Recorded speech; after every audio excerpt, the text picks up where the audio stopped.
નમસ્કાર શ્રોતાઓ, આજે આપણે હિન્દુ ધર્મની પૌરાણિક કથાઓના એક મહત્વપૂર્ણ પ્રસંગ વિશે જાણીશું.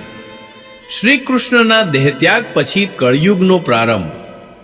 આપણા ધર્મગ્રંથો અનુસાર સમયને 4 યુગમાં વહેંચવામાં આવ્યો છે: સત્યયુગ, ત્રેતાયુગ, દ્વાપર યુગ અને કળયુગ. જેમ જેમ યુગો બદલાય છે તેમ તેમ ધર્મ અને નીતિનું સ્તર ઘટતું જાય છે.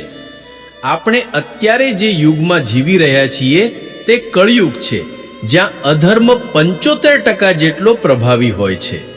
પરંતુ શું તમે જાણો છો કે શ્રી કૃષ્ણએ પોતાનો દેહ છોડ્યા પછી કળયુગની શરૂઆત કેવી રીતે થઈ? ચાલો ભાગવત પુરાણની કથા દ્વારા આ રહસ્યને ઉજાગર કરીએ. ભાગવત પુરાણની કથા મહાભારત પછીનો સમય. ભાગવત પુરાણમાં વર્ણવ્યા અનુસાર મહાભારતના ભીષણ યુદ્ધના 36 વર્ષ પછી શ્રી કૃષ્ણએ પોતાનું શરીર છોડ્યું. જ્યારે પાંડવોને આ સમાચાર મળ્યા ત્યારે તેઓ પણ સમજી ગયા કે તેમનો આ સંસારમાંથી વિદાય લેવાનો સમય આવી ગયો છે. યુધિષ્ઠિરે તાત્કાલિક અભિમન્યુના પુત્ર પરીક્ષિતને હસ્તિનાપુરના રાજા તરીકે રાજ્યાભિષેક કર્યો. ત્યારબાદ દ્રૌપદી સાથે 5 પાંડવો પોતાની અંતિમ યાત્રા મહાપ્રસ્થાન માટે નીકળી પડ્યા.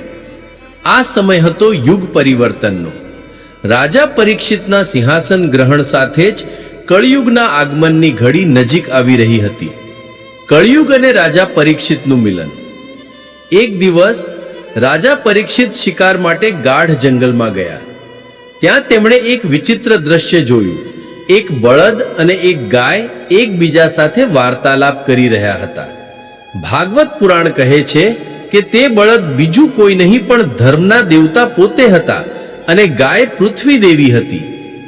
સરસ્વતી નદીના કિનારે બળદ ગાયને પૂછે છે કે હે પૃથ્વી દેવી, તું આટલી ઉદાસ કેમ છે? શું મારા એક પગને જોઈને તને દુઃખ નથી થતું? બળદના મુખમાંથી આવા શબ્દો સાંભળીને પૃથ્વી દેવીએ ગદગદ અવાજે કહ્યું કે હે ધર્મના દેવ, તમે તો બધું જ જાણો છો. જ્યારથી શ્રી કૃષ્ણ મને છોડીને ગયા છે ત્યારથી હું દુઃખી છું. બરાબર તે જ ક્ષણે રાજા પરીક્ષિતે જોયું કે મુગટ પહેરેલો એક વ્યક્તિ ધર્મના બળદને મારી રહ્યો હતો અને ગાયને લાત મારી રહ્યો હતો. આ દ્રશ્ય જોઈને રાજા પરીક્ષિત ક્રોધથી ભરેલ ગયા. રાજા પરીક્ષિત અને કળયુગનો સંવાદ. ગાય અને બળદને આ રીતે પીડાતા જોઈને રાજા પરીક્ષિત ગુસ્સેથી તેમની નજીક ગયા અને બોલ્યા, હે પાપી, આ નિર્દોષોને કેમ મારી રહ્યો છો? ઓ પાપી, તું કોણ છે? મારા રાજ્યમાં તારી આવી હિંમત કેવી રીતે થઈ? હું તને આ અપરાધ માટે ચોક્કસપણે સજા કરીશ.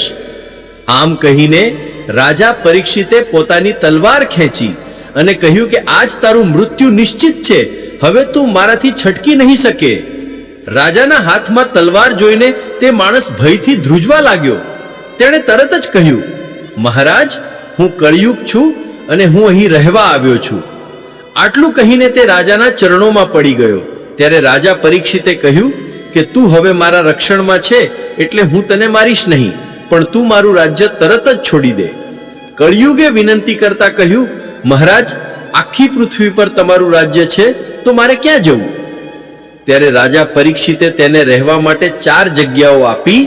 રાજાએ કહ્યું કે તમે ગંદકી એટલે કે અસ્વચ્છતા, હિંસા, વેશ્યાલય અને જુગારની જગ્યાએ રહી શકો છો. રાજા પરીક્ષિતની વાત સાંભળીને કળયુગે રહેવા માટે બીજી એક જગ્યા માંગી. ત્યારે રાજાએ તેને સોનામાં નિવાસ કરવા કહ્યું. રાજા પરીક્ષિત પર કળયુગનો પ્રભાવ. સમય વીતતો ગયો. એક દિવસ રાજા સાંજની પૂજા દરમિયાન પોતાને શુદ્ધ કરવાનું ભૂલી ગયા. એ જ સમયે કળયુગ તેમના મુગટમાં પ્રવેશ્યો, જે સોનાથી બળેલું હતું. આ કળયુગના પ્રભાવને કારણે એક દિવસ જ્યારે રાજા શિકાર કરવા ગયા ત્યારે તેમને ખૂબ તરસ લાગી. તેઓ નજીકમાં આવેલા એક ઋષિના આશ્રમમાં ગયા. એ સમયે ઋષિ તપસ્યામાં લીન હતા. રાજાએ તેમને પાણી આપવાનું કહ્યું, પરંતુ ઋષિ તપસ્યામાં મગ્ન હોવાથી રાજાની વાત સાંભળી શક્યા નહીં.